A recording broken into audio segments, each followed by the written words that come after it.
Hello বন্ধুরা, দেখো ভোর হয়ে গেছে।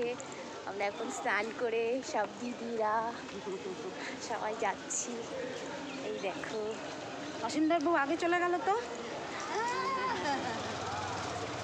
পায়ের অবস্থা সবার খারাপ, বলো।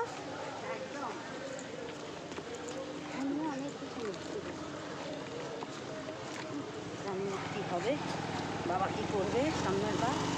এবারটা দিয়ে ঢালি। টুম্পা কোথায় চলে গেছে? টুম্পা কারোর জন্য দাঁড়াচ্ছে না। ভালো করে টুম্পা গেছে, আমার বোনটা গেছে, ও দেখ না গিয়েছে কোথায়। বলে তুই পেছনে তাকে হাঁটি যা বাবা, হাঁটি বাবা করে।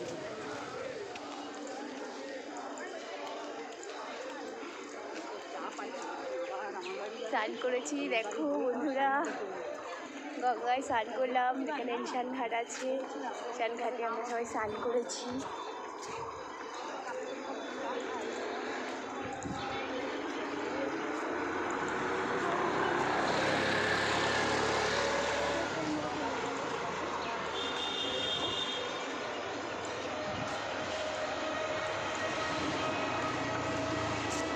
ওকে।